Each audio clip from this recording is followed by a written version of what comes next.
en lo más profundo de ser. Por ejemplo, lo otro es mental.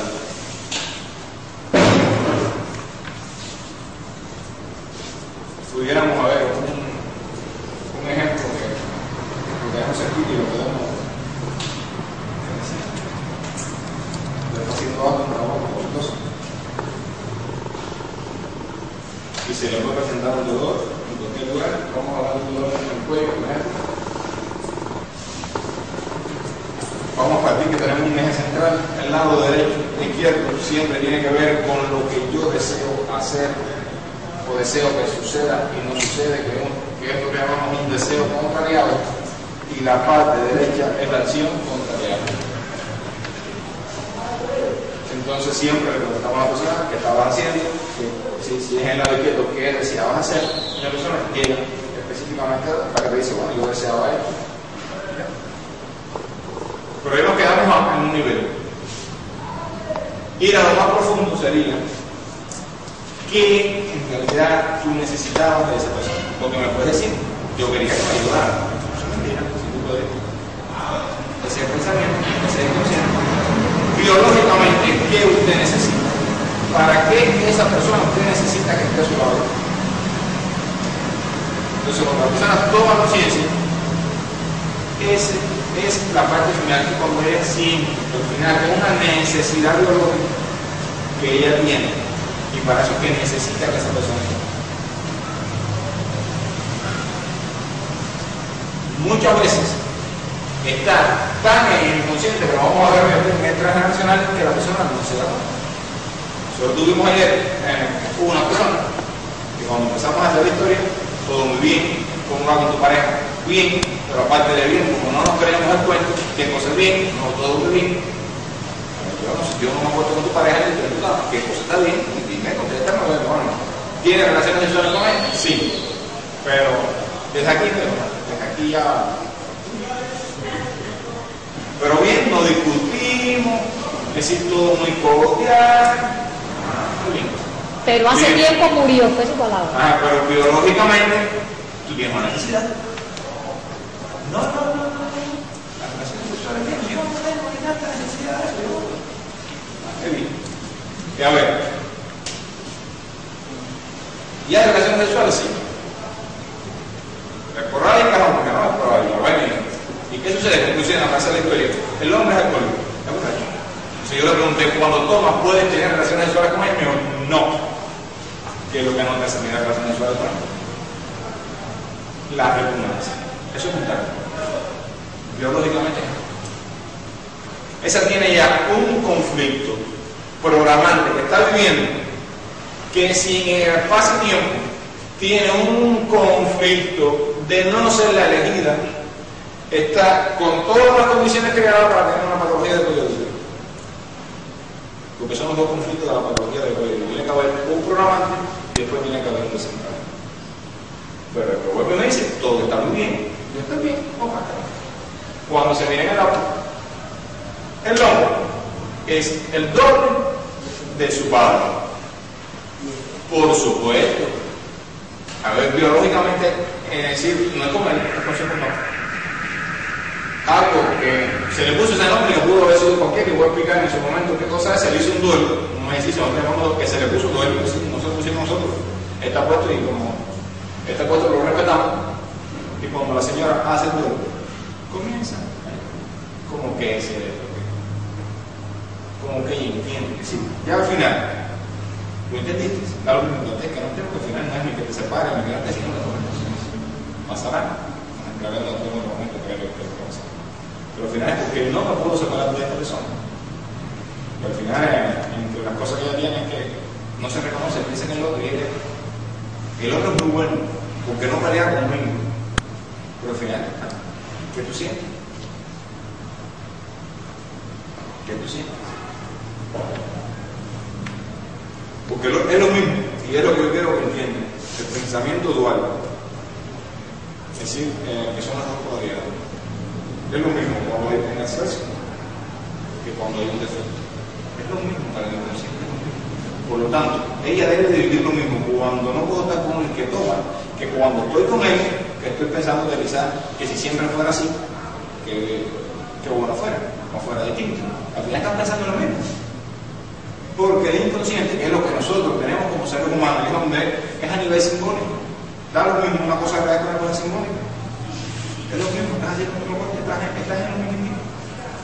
Estás viviendo el mismo conflicto. Entonces la parte biológica nos ayuda a llegar un poquito más allá de la persona y pueda cambiar desde aquí, porque desde aquí no se cambia. Entonces vimos que en el estudio, que cómo vamos a estudiar eso, o cómo se estudia la biodescodificación. Hay 3 cerebros, o 3 envolturas, hay que Hammer lo dividió en 4, que son las 3 capas embrionarias, con una cuarta que al final es que el mesodermo lo divide en 2. Una que es el endodermo, el mesodermo y el mesodermo que lo divide en 2 en el mesodermo antiguo y el mesodermo moderno. Y de ahí él hizo todo un estudio que le ha permitido probar científicamente, porque es a través de una resonancia, como un problema a nivel psíquico hace un impacto en el cerebro, y ese impacto en el cerebro tiene que ver con un órgano determinado, no es con cualquier órgano. Es un órgano, es decir, según una parte que tiene que ver con un órgano muy específico. Eso fue en estudios de campo. La historia de él fue que a él le mataron un tiro, donde él hace un tumor en un testículo y la esposa lo hace en un seno, la esposa fallece y él dijo que no, que era un pobre trabajo más porque dijo que no, si lo ponen en sitio estático, no es nada de eso. Y ahí empezó todo un estudio, una exploración de este caso, y al final lo llevó a esa conclusión. Así empezó a aceptar, empezó a ver y así, y pudo llegar a toda esa conclusión. Entonces vimos que en el endodermo hay 4 funciones principales y es como un recorrido por la vida. Cuando el ser humano nace, la primera necesidad. Entonces, esto es como un recorrido que se hace por la biología. Entonces, primero cuando nacemos, nuestra primera necesidad es respirar. Para vivir hay que respirar. Es una de las funciones del endodermo. La otra es los líquidos. Es decir, lo primero que debemos tomar es la leche materna, un líquido que se lo que no alimenta. Después comer y después la reproducción.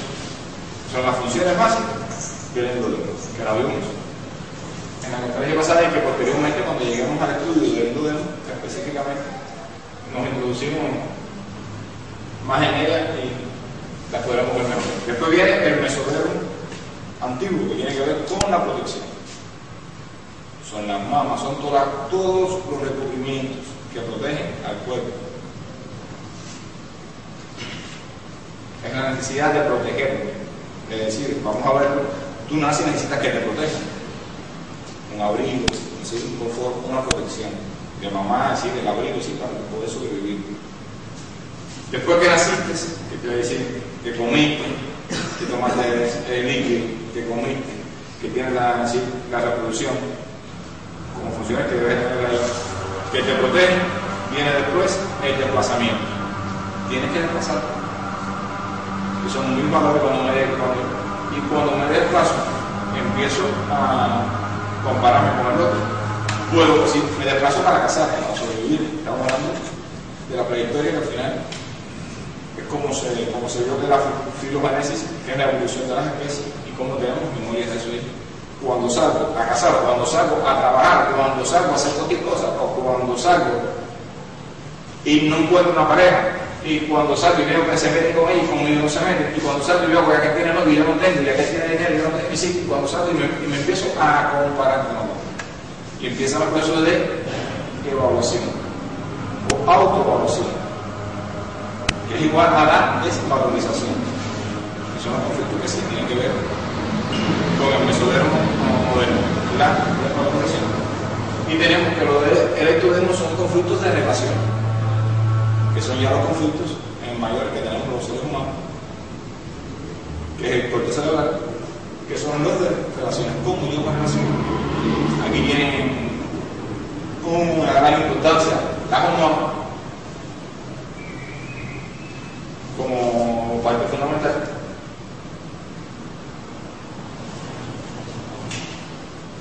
y es el cuarto cerebro y la tercera capa embrional, donde los seres humanos tienen una gran importancia. Es decir, en nuestra relación, es decir, lo que ya, y casi el 80% de los conflictos.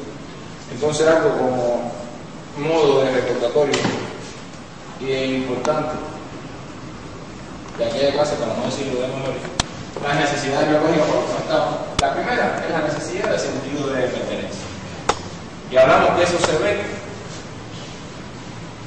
en la tercera semana del embarazo, de gestación también. Yo pertenezco a este proyecto. Usted se gustó de la cosa, el anticonceptivo, o usted dijo, voy a tener un hijo. No es lo mismo decir, vamos a tener un hijo, a que yo salí embarazada y me lo voy a dejar. Porque ese que salí embarazada no estaba en el proyecto. Entonces la mujer, cuando le falta la menstruación, ya la tercera semana de embarazo, ¿cómo lo siente? ¿Cómo lo vive? ¿Es aceptado? ¿Se aceptó? ¿Qué dirán? ¿Cómo se lo digo a mi compañero? Porque muchas relaciones o muchos hijos, como bien expresó la doctora, hoy lo sabemos, que la maternidad no se ha cogido solamente con la función materna, se ha cogido al influir en la vida de otra forma. Es decir, que no es solamente una función materna. Los hijos se han cogido como medios de económico, como medio de resolver el conflicto que tenemos. Entonces, eso es muy importante. Las necesidades arcaicas de supervivencia, como en la ritmo. Ya después que nazca la alimentación, el agua, el aire, representa necesidades endodermas, como bien dijimos, son endodermas. Necesidades de protección, de seguridad, como decir, la tienen que ver con el mesoderma. Necesidades de confort, protección contra el frío, calor, aire, es el mesoderma, la nave interna. Necesidades de crecimiento, necesidades externas de comunicarnos, los músculos, es decir, cómo me muevo. Me siento suficientemente fuerte, son conflictos de impotencia, me siento capaz de hacer esto. Biológicamente, por ejemplo, si yo cojo un peso, me puede ser desde 1 libra hasta 5, hasta 10, yo lo puedo tener aquí. Pero llega un momento que biológicamente duele el músculo. La necesidad biológica, el conflicto biológico es suelta. Eso es porque es muy cosa. Es decir, ya el músculo no tiene la potencia, es impotencia. Eso es completamente biológico. Usted lo sostiene. Ese es el real. Pero el ser humano no vive casi nada real. Todo lo vive a nivel de los símbolos. Cuando hablamos del símbolo que queremos hacer, quiero poner un ejemplo para que entiendan. Y lo voy a poner específicamente con el hígado. El crecimiento del hígado. El hígado sabemos que es el órgano de reserva de nosotros. Es como el almacén para los momentos de crisis.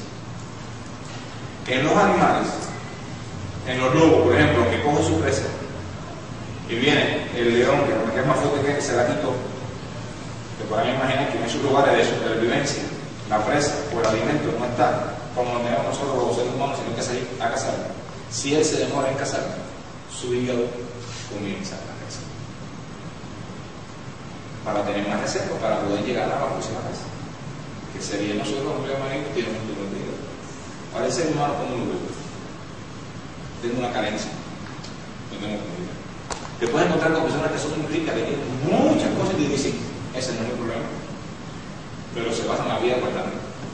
O tienen un hijo o una hija que se casó con mujer y se como un muerto de hambre. ¿Cómo lo viven? Como que mi hija va a pasar hambre, va a pasar necesidad, y te hacen un tumor. Eso no es real, eso es simbólico, pero lo hacen ellos. Al final el conflicto es de ella y su hija que está gozando muy bien y se preocupa de eso porque no le interesa. Pasan hambre, no pasan hambre, pasan necesidad. Y la primera carencia o necesidad del hígado es el primer tóxico que se le introduce al hígado, es la leche no materna. Esos bebés que acaban de nacer, y se le incorpora cualquier otra leche que no sea la leche materna, entonces que se le está incorporando. Porque es el único alimento que el ser humano consume humano. Porque todo lo otro que nosotros consumimos tenemos que humanizarlo, que poner un nombre. Llevarlo de un medio al medio humano, para ser asimilado, para ser absorbido por el cuerpo. Porque el cuerpo no es humano, tiene que pasar por todo un proceso metabólico para usted poder incorporarlo. No sé, la leche, cualquier tipo de leche que no sea la leche materna, tiene que usted humanizarse. Tal es así que los seres humanos adultos lo han ido bastante. Y quizás haya alguien que no sepa, no, que ya nuestro metabolismo no está hecho para metabolizar la leche. Y tenemos como experiencia clínica, al final de cada una experiencia clínica, yo no hablo porque está en los libros, ni lo que van a decir las personas, porque como siempre digo en el primer día, no crean en lo que se va a decir aquí, crean en lo que ustedes sean capaces de experimentar en ustedes.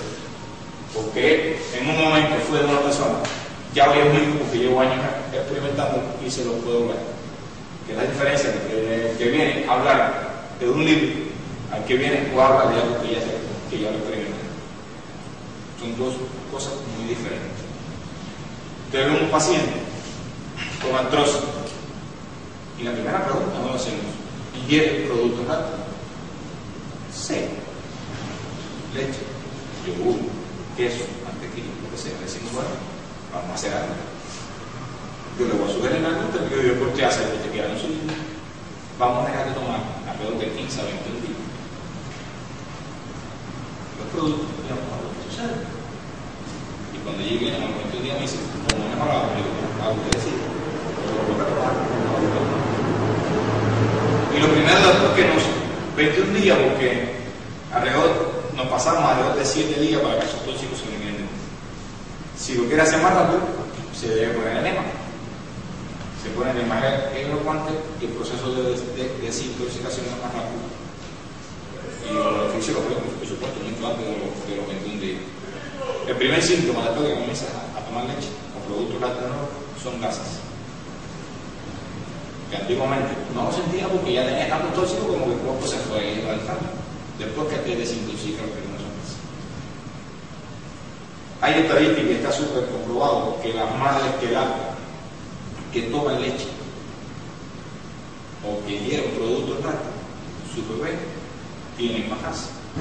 Madres que no ingieren productos lácteos. ¿Qué le pasa a la casa? Está bien. Necesidades de autoestima, valor personal, sentido para cada órgano físico. Necesidades de pertenencia, incluso de un grupo, de una familia. Y esto es algo que yo quería tocar este tema, porque al final la doctora Brenda lo introdujo en la conferencia pasada.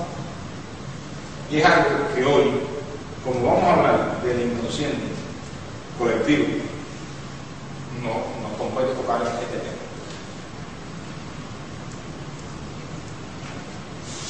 Y una de las características de la conferencia que nos vamos a dar hoy es que se nos pide ser un poquito más adultos, cambiar. Y nosotros tenemos como en nuestro país algo en el inconsciente colectivo, que como somos parte de él, y lo tenemos aquí, y todo comienza por uno, la idea es de uno, y la vamos elevando, y al final, un día, es llegar a la historia del centésimo mono, a la masa crítica, para que nuestro país cambie, que es que tiene que ver con esto, que es el reconocimiento. Y miramos nuestras raíces, quiénes somos y de dónde llegamos. Este es un país donde lo habitaron los indios. Llegaron los españoles, acabaron con los indios. Trajeron negros, o negras, por poner un nombre, no que sean ni negros ni negros.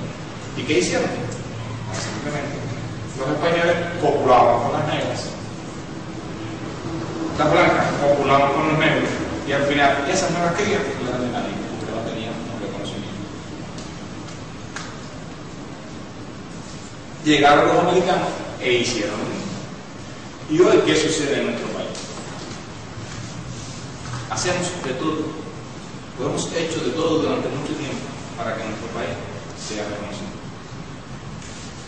No hemos tenido que regalar al mundo, hemos tenido que dar para ver si alguien vive en nosotros. Y si cada cual se reconociera a él, lo que valemos, porque somos un país, si vamos a verlo, hermoso. Tenemos una característica única en el mundo. Tenemos el rayo violeta, y pasa por culpa. El rayo violeta es igual al centro de la voluntad y de la conciencia crítica. Está aquí en nuestro país, eso no está en ningún otro país. Pasa por nuestro país. Entonces, ¿qué tenemos que hacer contra el mundo? Si tenemos los más maravillosos, transmutación, que quisieran tener los otros lugares, y sin embargo tenemos que regalar, porque lo primero que tenemos que hacer es reconocernos nosotros. ¿Quiénes somos? Y cuando un grupito lo haga, uno lo hace, los de la familia lo hacen, nosotros lo hacemos. Cuando vienen a ver, esto está en el inconsciente, en la masa crítica, y después que está en la masa crítica, eso no hay marcha atrás. No hay que regalarse, no hay que regalar. Y eso lo reparamos nosotros, o se tiende a reparar muchas veces en las profesiones con lo que hacemos.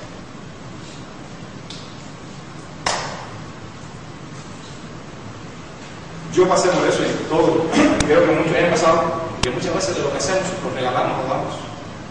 ¿A cambio de qué? De una sola cosa. De que reconozcan nuestro amor, de ser aceptado. No hay que dar nada, porque usted tiene necesidades. Y yo explicaba que ese fue el primer choque mío cuando yo entré a la sociedad de yoga, que me dijeron, para ir allí tienes que pagar, que tú eso tienes que tener, tienes que ser alguien, porque ellos no son tus padres. Eso en aquel momento no lo entendí. Caí como aquel que me dieron un par de galletas y se coge para allá, y no lo entendí. Pero al final es eso. Cuando usted se reconoce, usted puede regalar, usted puede dar, pero no lo da con el hecho de que yo, de que me reconozco. Lo demás que te lo quiero dar. Como te lo voy a hablar, es un cambio, yo te doy libre, yo te doy, tú recibes, tú me das, así no sé. Porque al final, si tú das carencia, ¿qué vas a recibir? Carencia, porque en el universo todo es abundancia. Carencia, de bastante ahí. No reconocimiento, abunda bastante. Reconocimiento, abunda. Amor, abunda. Todo es abundancia. Y lo que usted está emitiendo es lo que usted va a recibir. Entonces, este es uno de los mensajes que al final estoy transmitiendo a ustedes para que cada cual en su medio, en su voz, lo transmita a los demás. Porque al final esa es la función, yo pienso, de todo el mundo, es ser mejor nosotros, y como nosotros mejor nosotros, nuestro núcleo se va expandiendo, es como una onda expansiva. Como el primer ejercicio que hicimos, los colores vienen y se van expandiendo, y la energía se van expandiendo más, y lo podemos ir expandiendo. Necesidades de amor de uno mismo y de los demás, necesidades sociales de relación, necesidades de un territorio, necesidades de conciencia del propio pasado, las necesidades de ser aceptado, escuchado en todas sus emociones, necesidades de aceptar un duelo de un ideal imaginario, necesidades de sentido existenciales. Aquí tiene que ver con opinión. Necesidades de creación, necesidades de vivir en el presente. Y esta es una necesidad, ya no creo que se llama mejor, la necesidad de no necesitar nada, porque al final todo lo tenemos nosotros. Que lo que yo explicaba, nadie nos tiene que reconocer cuando somos iguales. Porque a nivel del inconsciente, a nivel de los cuerpos constitucionales, que no sea físico, porque físicamente no somos iguales, todos somos iguales. Uno de los libros de Paramahansa Yogananda, donde él refiere que él estaba dando una conferencia y viene una persona y se le acerca y le dice: ¿usted se cree que usted es Dios? Él se queda mirando y le dice: no, entre usted y yo lo que hay una diferencia. ¿Cuál es? Que yo sé que yo soy Dios y usted no lo sabe, porque usted es igual que yo. Entonces es reconocer que eso que está en mí está en ti, está en mí. Porque nadie es mejor que nadie. A nivel de eso, de los cuerpos constitucionales, todo el mundo somos iguales. Y esa es la parte que nos está trabajando, reconocer. Y en la terapia del espejo, es cuando usted vea que aquella persona es inteligente, usted es inteligente. Lo que pasa es que usted no lo reconoce y lo está viendo en ella. Cuando usted da la gracia, Ya primero, usted está agradecido para la gracia. Si usted no siente la gracia de usted no la está. Cuando usted bendice a alguien, primero se está bendiciendo a usted, después está bendiciendo a la otra persona. Primero que usted, y después lo que pasa es que eso hay que entenderlo, aceptarlo. Porque si no es como que, no es decirlo por decirlo, no es hacerlo por hacerlo, no es repetirlo como un gallo, como un loro, porque no hacemos nada. Entonces, la conferencia de hoy, vamos a comenzar con una breve historia de parte de Reflejo Junior y hasta nuestros días, pasando por años, y nosotros incorporamos algo que es de la antroposofía, por la parte científica espiritual que tiene esa ciencia, o como medicina mismo, y el soporte que tiene que meterse. Para nosotros la vida emocional son como 3 libros grandes. El primero, desde el nacimiento hasta el día de hoy. El momento que nacemos hasta el día de hoy.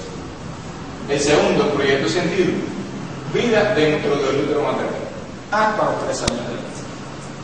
Recordemos, como lo dijimos, creo que fue la primera conferencia, y para los que no estaban, se lo voy a decir, a los 3 años de edad pasa algo muy importante en el ser humano. Es cuando por primera vez, no tiene que ser 3 años, puede ser un poquito antes, un poquito después, van a decir, nos vamos a los 3 años. ¿Sí? Cuando el ser humano por primera vez se reconoce, como se decir, si habla en primera persona, yo. Es decir, cuando él se reconoce como un yo. Y el transgeneracional, desde siempre, el ser humano se ha curado sin saber cómo y por qué. Han habido enfermedades que han repetido, nadie sabe ni cómo, ni por qué, pero que ha pasado. En los procesos mentales de nuestra mente, solamente hay un 10%. Alrededor de un 90% inconsciente. No ha sido tal. Sí, mi auxilio de ella que está recién tiene quizás en este tema. Por lo tanto, aquí hay algo importante. Cada por ciento que yo le lleve a la mente consciente, tomo más el control de mi vida. Porque si no, después pasa algo. Qué buena suerte tuviste. Por casualidad, la casualidad no existe ni la buena suerte de la persona. Es el inconsciente que está actuando. No sé si alguien de los que aquí presente ha tenido la oportunidad de manejar algún día, donde ha tenido un problema, si no ha manejado, imagínense que ha salido de un lugar con una situación y llega a su casa. Y al otro día dice, ¿cómo llegué? El que estaba manejando y no me pasó un carro para arriba, no me llevé una ropa, paré, no maté a nadie. ¿Quién te guió hasta ese lugar? El inconsciente. Porque conscientemente usted no estaba tratado de decir que el inconsciente tiene como función biológica la supervivencia, la preservación de la especie. ¿Quién te guía? Para aquí, dice, oye, tonto, mira ahí viene la luz roja, dale, continúa, mira que viene una gente cruzando. Y te lleva al mundo. La enfermedad es irreversible, el cuerpo no tiene ninguna iniciativa, hace lo que le pidamos que haga. Si usted le pide que haga, él lo hace, él no tiene, porque tampoco se enferma. Inconscientemente usted le lleva una más. Él no se enfermó solo. Usted hizo cosas, caminó con un caminito que lo llevó a tener un síntoma. Si usted mira, él tiene la capacidad de regresar a la normalidad. La biodescodificación busca los códigos de la naturaleza para estudiarlo y poder actuar sobre ello. Entiende que la enfermedad tiene un sentido biológico. Y ya lo vimos en la conferencia anterior. ¿Cómo se manifiesta ese sentido biológico? Y lo vamos a ir viendo repetitivamente en cada síntoma que nosotros vemos. Y dijo Carlos Jung, la enfermedad es el esfuerzo que hace la naturaleza para curar al hombre. Desde hace tiempo que te he dicho. ¿De dónde procede Freud? Nos habla del inconsciente individual. Solo tenemos un inconsciente, el individual.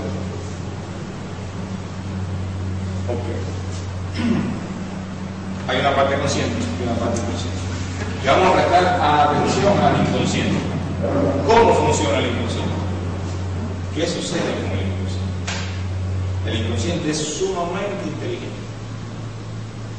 Es quien dirige nuestras funciones vitales, porque el corazón late, los procesos metabólicos se dan, usted respira y no sabe ni cómo lo hace. Cuando el cuerpo entra en crisis, que es el momento del metabolismo que como no sabe, el inconsciente es capaz de decir, estos son los carbohidratos, estos son las grasas, estas son las proteínas, y si arriba de eso usted tiene que estudiar, vamos a estudiar, y si tiene un problema, enfrenta el problema, y todo lo va resolviendo. Tiene para el corazón, tiene una serie de funciones, que es el momento, digamos, e incluso después que nos alimentamos, ¿qué sucede? Un estado de sueño feliz, es con un solo objetivo, para que el inconsciente pueda trabajar a mayor capacidad. Es la famosa siesta, come y descansa un momentito, para darle la oportunidad, pero si no descansa, él responde también. Lo otro, nunca nos abandona, es fiel a nosotros, porque aún durmiendo en esta isla, por lo tanto, profesa un amor incondicional a casa. Desde el momento que hubo un espermatozoide se unieron hasta el momento de la muerte, él está a su lado, está ahí, formándose ahí con usted.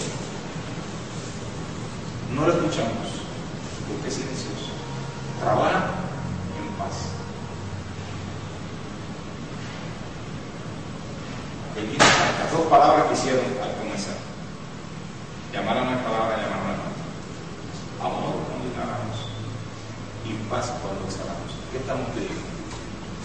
Que se manifieste esa parte de nosotros. Es lo único que se puede hacer.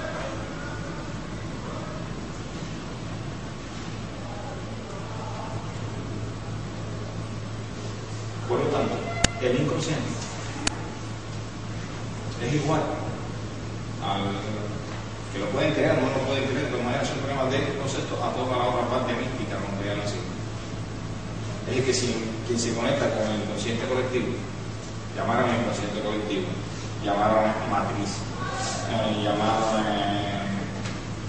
conciencia universal, le pueden llamar Dios como inteligencia, lo que al final expliqué, que si en algún momento trato de no usarla mucho para no confundir, pero bueno, como creo, uso bastante la palabra de Dios, pero no Dios como una estatua, como una persona que busca, que dice que tiene que azotarte, no, Dios como inteligencia, como aquella parte de inteligencia universal, que al final todo tiene una inteligencia, porque todo está ahí, nada es por casualidad.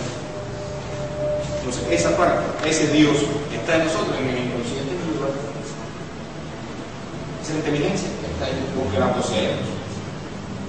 Entonces, como se dice el ser humano, no busques afuera, busca dentro de ti Jesús. Porque en tu inconsciente, la paz está en tu inconsciente, el amor está en tu inconsciente. Un hijo lo tienes, se va, porque tiene que irse. El inconsciente lo tienes, nunca se va. Entonces el amor del inconsciente es a cambio de nada. Porque todo lo otro, los hijos, los maridos, las madres, va y viene. El inconsciente está a tu lado, no te abandona ni en la sombra, ni en la oscuridad, ni en la noche, ni en los momentos malos, ni en los difíciles. Y tiene respuesta para todo lo que usted quiera saber.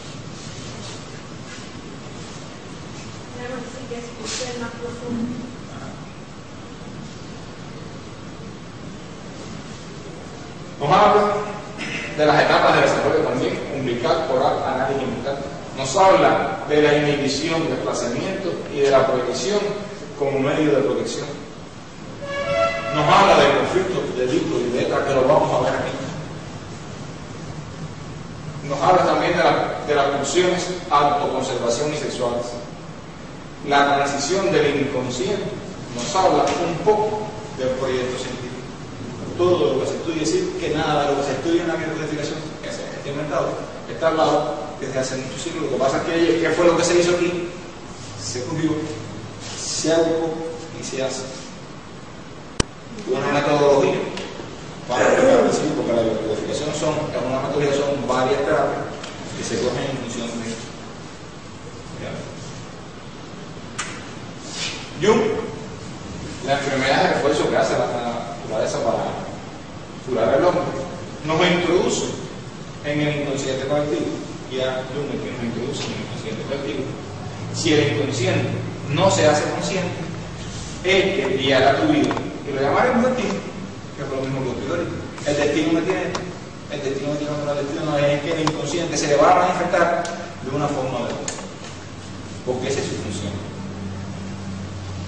Y vamos a ver cómo nosotros, a pesar de que estamos programados, tenemos programas de nuestros ancestros, y vamos caminando con ellos y no sabemos ni a dónde vamos y por qué nos expresamos así, tenemos el derecho y podemos cambiar. Si cuando tomas conciencia, deja de guiar tu vida, entonces la guía tú, entonces ya no es el destino. Qué mala suerte yo tengo, no tengo pareja, no tengo trabajo, no tengo eso es una mala suerte, no te da cambiar, son programas que hay en el inconsciente que arrastra tres generaciones. Cuando tomas conciencia, tienes la elección de decirle, hasta aquí, o sigo con ellos. Al final, porque tú lo vas a hacer. ¿Cómo nos proyectamos en los demás? Al final, la proyección, es decir, la proyección en los demás, lo que vemos en los demás no es nada más que es la terapia del cuerpo. Es una proyección de nosotros, que es nuestra sombra. Cuando tú ves algo que no te gusta de ella, es tu sombra que tú no la aceptas y se está manifestando. Es como te está diciendo el universo, mírate, el Dios refrán. Es más fácil ver la página de los ajenos que lo ven en el tuyo, porque no te puedes ver el rojo, no te puedes ver el rojo. Entonces cuando vemos, y es lo que sucede, muchas veces tenemos un conflicto con un padre, cuando no lo vamos a sosanar con una pareja, tenemos un hijo que es el doble de nuestro padre. Entonces, ¿cómo se repite? Lo que yo no pude susanar con mi mamá, con mi papá, no tengo que susanar con mi hijo, lo contrario. Entonces, cuando tomas conciencia, pues más o menos me está pasando lo mismo, pero es que no lo solucionaste allá, lo vas a solucionar aquí. ¿Cómo se repite? Porque al final, ni es de tu papá, ni es de tu hijo, el conflicto es tuyo, que no lo acabas de aceptar. Y la sincronicidad, como los eventos se pueden manifestar en un tiempo. Y eso no es casualidad. Y si, bueno, y esto me pasó a mí ahora. Un ejemplo. Tuve una pareja que era católica. Okay. No peleamos. Tuve otro que era católico. Y tuve otro que le gustaba. No era alcohólico, pero tomaba, como sea, todo el traguito. Ya casado con el mismo. Lo único que ha cambiado. Pero es lo mismo. Son cosas que se repiten. Es lo mismo, porque al final no es que ha cambiado, ha cambiado ha sido de nombre, pero de conflicto es el mismo. Anya Susenberg, que nos introduce al transnacional hace unos 50 años. Desarrolla la tecnología a mis ancestros. Es un libro que introduce el transnacional. Da sentido a términos como el síndrome del aniversario, el fantasma, el lío de sustitución, la cripta, la fiesta manía. Hammond descubrió la biología de las enfermedades y sus representaciones en el cerebro mediante las 5 leyes biológicas de las enfermedades. La primera, la ley federal del cáncer, las 2 fases de la enfermedad, el sistema ontogénico de los tumores, sistema ontogénico de los microbios, y la enfermedad tiene un sentido biológico de un programa de la naturaleza, donde era obra que al final la enfermedad es un conflicto biológico que viene a solucionar un conflicto. De la medicina antroposófica, hecha por Rudolf Steiner, que es la medicina antroposófica, proviene del griego antropos, que es lugar humano, y Sofía, el saber, conocimiento. Es un método exacto de investigación en el ámbito de lo espiritual, así como sus resultados y sus aplicaciones en la vida práctica, tanto individual como social. Este concepto filosófico entiende al ser humano compuesto de un cuerpo físico u organización física, cuerpo físico, un cuerpo u organización vital, cuerpo etérico, alma o conjunto de emociones, cuerpo astral, espíritu o conciencia, organización del cuerpo.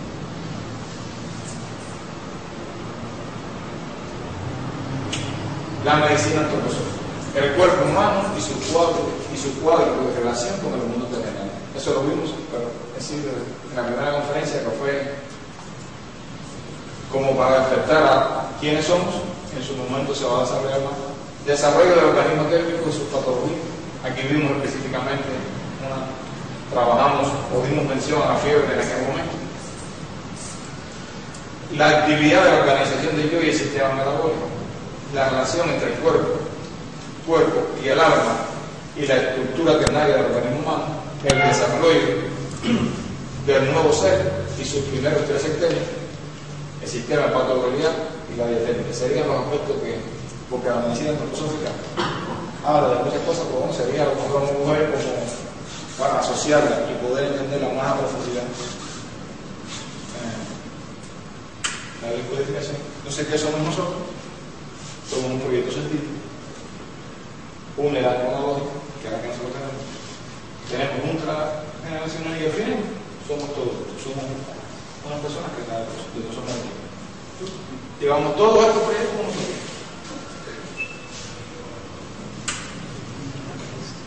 Para esto hay que tratar de hacer un cambio. O se propone en pensar en hacer un cambio. El cambio de paradigma que parte, la enfermedad hay que atacarla y defenderse de ella. La lucha contra la enfermedad es atacarla, defenderse.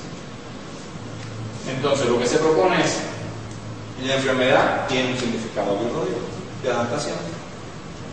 Por lo tanto, primero, hay que entenderlo. Y segundo, hay que tratarlo. Si usted no lo entiende, no la puede tratar.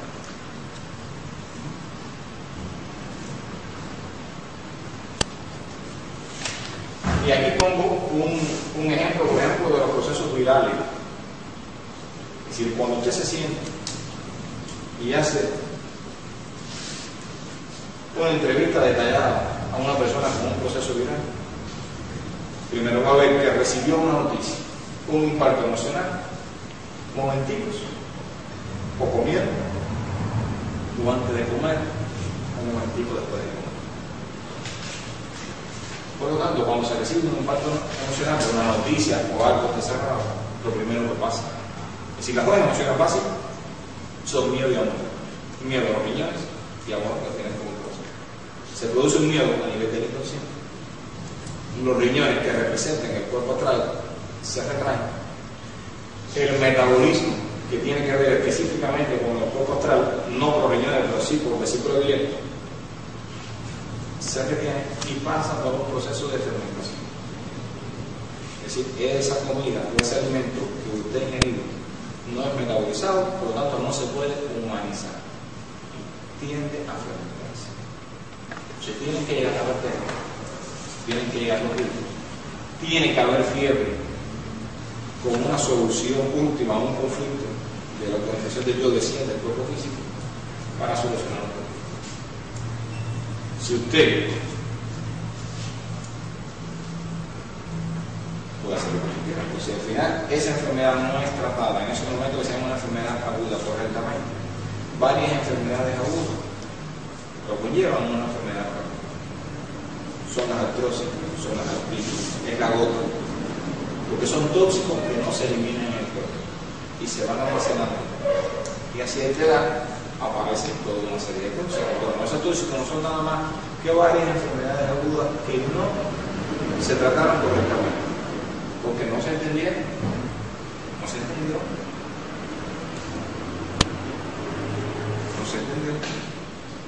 Entonces, uno de los grandes problemas que nosotros tenemos, es decir, o las enfermedades en un 1% se pueden ver desde el punto de vista del sistema metabólico, como el metabolismo, cuando usted lo entiende así, que es la explicación de lo que lo da muy detalladamente y muy claramente a la antroposofía, usted puede actuar. Un grupo de los que hay aquí y en nuestro país pasamos un curso de espacio magnético con el doctor Coelho, muy bueno, con el cual yo creo, porque sin embargo lo practico, donde la obra en diferentes puntos matar virus y bacterias, correcto. El virus y la bacteria no es quien causó. Eso están resolviendo. Tiene un sentido, porque si vemos, la evolución empezó con la bacteria. Estamos aquí gracias al oxígeno que las bacterias emitieron a no sé, A la atmósfera. A la atmósfera para que comenzara la vida, y sin embargo las atacaban. Y los procesos de fermentación no liberan oxígeno. Entonces ella tiene que comerse esa fermentación para liberar oxígeno, porque si no hace un tumor, hace cualquier cosa. Porque las mujeres de un proceso de fermentación, de un metabolismo, no vienen. Entonces no quiere decir, no es que no ponga los imágenes, no es que no, pero decir es que trata de llegar a la esencia para que la persona tome conciencia y lo ayudes a entenderlo. ¿Cómo se define sí mismo? La biocodificación es la ciencia no establecida que busca los códigos que tiene la naturaleza para manifestarse en la adaptación. Es la que estudia el significado de los síntomas que se manifiestan en nuestro cuerpo. La que comprende que la naturaleza todo es información y todo está codificado de una manera. El que no esté de acuerdo que en información todo es información, está como que un poquito metido, porque al final todo es información y se manifiesta de una forma o de otra. La que estudia la forma de acceder al inconsciente biológico, es decir, porque es como acceder a él, poder llegar a él. ¿Qué es el responsable de las soluciones de adaptación? El inconsciente es quien da las soluciones, y si llega ahí, te puede dar otra forma que la puedes hacer más rápido. Comprender que la enfermedad del cuerpo es la traducción por el cerebro de un programa biológico de supervivencia, vivir por la salud. ¿Qué es lo que nos impide hacer la terapia? Todos nuestros clientes o pacientes tienen su historia, su explicación sobre la causa de la enfermedad. Todo el mundo viene con eso. Es su historia. ¿Qué es la enfermedad? La historia de nuestros pacientes, de nuestros clientes, es la que no nos interesa. Si esta fuera la solución, no estaría frente a nosotros. Si lo que usted me está diciendo es real, ya te lo estuviera aquí. Por lo tanto, los que han estado aquí, a veces que vaya por educación y para no ser tan casados. Lo que pasa es que las primeras nos dicen, yo los he tenido y nos dicen, me voy a la cama, me voy de ahí, y digo, vamos. Y después se hacen ahí, porque no nos dejan hablar, porque tu historia no me interesa. Si fuera real, aquí no estuvieras, ¿qué hacen aquí? Eso no me da cuenta, eso es mentira. No me da cuenta, porque si no he llegado ni a estás aquí en el mental justificado. Porque una cosa es mental y lo otro lo biológico. Mentalmente tú tienes justificación para todo. Por lo tanto, una de las preguntas que nunca se le hace a una persona es ¿por qué hacen esto? La pregunta que te introduce es ¿para qué estás haciendo esto? Cuando tú preguntas ¿para qué siempre hacen así? ¿No? ¿Para qué? No es lo mismo ¿por qué que para qué? La historia del superhéroe es el que controla, da explicaciones y justifica, busca la solución a nuestros males en el consciente y en el inconsciente. Dar rienda a esta historia nos bloquea la terapia y nos permite ir a la emoción activa. Primero, si te interesa esa historia, va a ser compatible con él y te bloqueaste tú y no llegaste a eso. Por lo tanto, no me das cuenta que yo no quiero saber. Mientras menos yo sepa, más rápido voy a llegar. Porque ni me compadezco, ni yo no sé nada de ti, yo no sé nada de esto, vamos a ver. Por lo tanto, ¿qué tienes? Diagnóstico y ya te cagas. Cuando se te pide que algo puedes hablar, no hablo. 4 horarios, no habla, se acabó eso. Dile, habla ahora. No te van a decir, pero habla. ¿Cómo te sientes? Ni saben cómo se siente. Algo cambió, pero no saben expresar. Eso es lo que hace falta. Por lo tanto, mientras menos hable, más fácil va a ser. Ya voy a decir cuáles son los propiedades específicos. La persona quiere entender, quiere explicaciones y esto lo paraliza. En el mental es el consciente. La solución está en el inconsciente. Hay que ser consciente de las emociones en la terapia.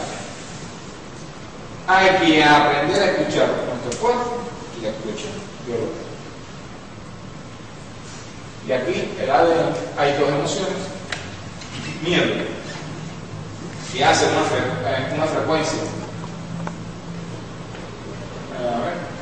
una frecuencia lenta, que es esta que está aquí. El rojo, es decir,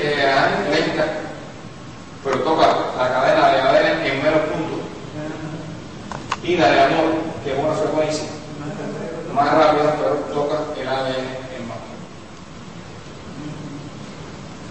Por lo tanto, nuestras emociones afectan nuestra cadena de ADN. Entonces, otro paradigma es el ADN. El biofísico ruso molecular Fyodor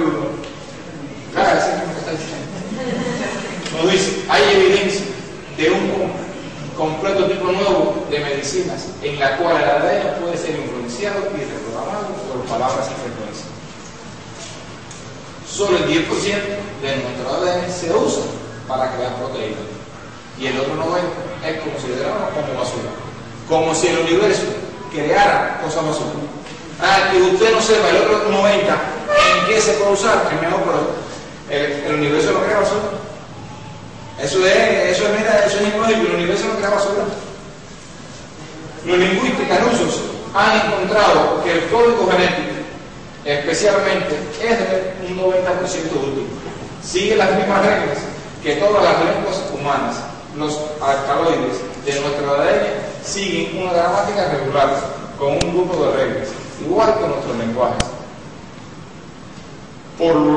Son un reflejo de nuestro ADN inherente. Es ilógico pensar que el universo fabrica basuras, como le pusieron en mucho tiempo, que ya hoy se están dando cuenta que no son tan basuras. Y hay información también en ello. Daniel Bucher investigó cómo nuestras emociones programan nuestro ADN y dan formas a las células de nuestro sistema inmune. Las emociones negativas destruyen la coherencia del sistema inmunológico, mientras que las positivas lo realzan. Ese señor, lo más sano que puede hacerse es tener y sentir mucha dicha, éxtasis y felicidad en nuestras vidas, pues es lo que al final nos da la longevidad. El transgeneracional. Lo que no se ha podido poner en lágrimas ni en palabras expresas, después en dolores, por la falta de palabras para hacerlo, en los silencios. Concepto número 1 en el transgeneracional. Los silencios. Los eventos que pasan en el clan no se dicen. Por lo tanto, primera terapia. Cuando se encuentre algo en el transgeneracional que se va a decir, que uno lo encuentre, es reunir acá y decirle: en la familia pasó esta cosa.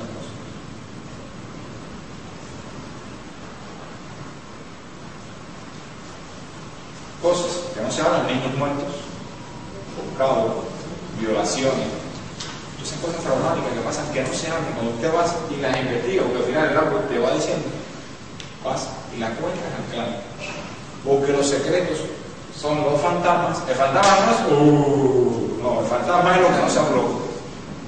El fantasma no es que el nivel es el no, es lo que no se habló, lo no dicho.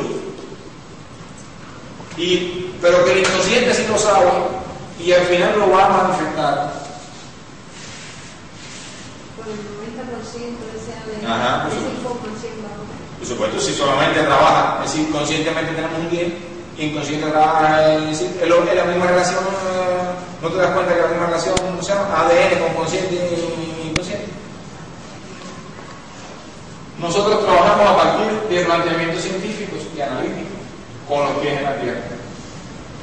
Libros y cronológicas de la historia, papeles familiares, partidas de nacimientos y difusiones, bautizos, matrimonios, registros civiles, médicos, militares, notarías, es decir, con todos los datos reales. La teoría de lo genealógico parece comprender un conocimiento perdido por nuestra cultura, un conocimiento recubierto por una gran inhibición en el cual el espíritu ha sido limitado por el materialismo.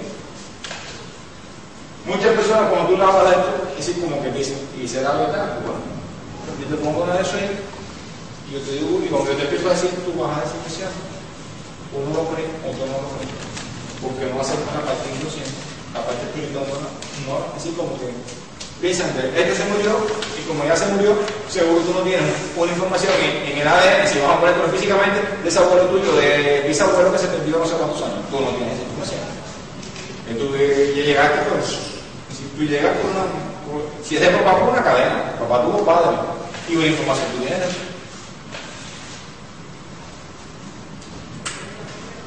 Ana Susan Becker, profesora hermética de psicología de la Universidad de Niza, colega de Jacques Lacan y Francis Dorn. Para muchos, ella es quien introdujo la dimensión transnacional a través del síndrome del aniversario. Trabajó mucho tiempo con enfermos aquejados de cáncer y descubrió extraños fenómenos de conceptos y de situaciones bibliográficas que se repetían. Inventó el médico geneo-psicograma, algo tecnológico que prioriza hechos extraordinarios fuera de la común. Somos menos libres de lo que creemos, pero tenemos la posibilidad de conquistar nuestra libertad y salir del destino repetitivo de nuestra historia. Y de aquí pensamos que somos libres. No somos libres. El ser humano vamos programados por los programas que traemos de nuestro nacimiento. Lo único bonito que tiene el transnacional, que es más fácil desligarse de una situación transgeneracional que no de algo que tú creaste. Porque transgeneracional es: esto es tuyo, yo te lo entrego, corté, que es lo que se llamaría hacer un duelo, corto, y ya. La persona se desliga a nuestras lealtades invisibles que nos obligan a pagar nuestras deudas. Somos prisioneros de una invisible tela de araña, que también somos directores. Es decir, no la conocemos, pero estamos actuando dentro de ella, porque nosotros somos responsables. Todo empezó con una paciente de cáncer de 35 años y una foto que había. Era la de la madre, que murió a los 35 años de cáncer también. Es decir, cómo esa persona, que es lo que se llama la fidelidad familiar, hizo el mismo conflicto de la madre a la misma edad de los 35 años. Y cuando ella vio la foto, cuando ella vio a ella y vio la foto, le digo: ay, qué linda te ves ahí. Dice: no, esa era mi mamá a los 35 años. ¿Cómo? ¿Y de qué murió tu mamá? De cáncer. En el mismo lugar que yo. No, espérate, como ella había visto otros hechos similares, cuando trabajar, ¿qué pasa? Cuando comenzó a trabajar, sí, es muy fácil, un cáncer que no es mío, termina así, se acabó, y la persona evoluciona rápido. Ya cuando el conflicto es tuyo, en sí es como que empieza a tener que trabajar, pero cuando no es tuyo, como cáncer o cualquier cosa, se desliga un poquito más fácil. Hay que tener en cuenta las repeticiones, las cosas que se repiten. Personas que mueren de la misma enfermedad, hecho. Personas violadas de la misma edad o acontecimientos parecidos. Personas bulímicas. Accidentes que se repiten en la misma fecha. Repeticiones de matrimonio. Muertes de los maridos en todas las mujeres del clan. ¿Qué pasa en el clan? En repeticiones. Hay personas que dicen: por la familia de mi esposo se ahorcaron casi todos los hombres. ¿Y por qué se ahorcan los hombres? No, a ver, vamos a partir del tuyo, porque eso es todo lo dijo. No, porque por cuenta de la mujer. Yo digo: bueno, si él se ahorcó, vamos a hacer historia de nosotros, pero él dijo lo que está reflejando es que todo el mundo, si él se ahorcó por la mujer, todos los del clan se han ahorcado por problemas de territorio con las mujeres. Él dice: sí, no sé quién por allá también con las mujeres. Algunos así dirán: acá, tu hijo es el doble de la bisabuela de arriba. Pues le pregunta: busca, ¿qué pasó con tu bisabuela? ¿Qué pasó con esa? Que hay un hijo ahí, que no es hijo. Hay choques ahí de hijos que no son. Busca con ellos. ¿Tú crees libre? Desde donde ella busca, ¿qué pasa? No va a venir todavía cuando venga al final. Pero busca que hay esto. Porque ¿para qué se repite lo mismo? Se repite y todo se ahorra. Cuando tiene un problema con las mujeres, como hay mujeres, para que te vas a buscar por uno, se va a abrir. Entonces, para que te estás buscando, es algo que no está en ti, sí que tú lo puedes dominar.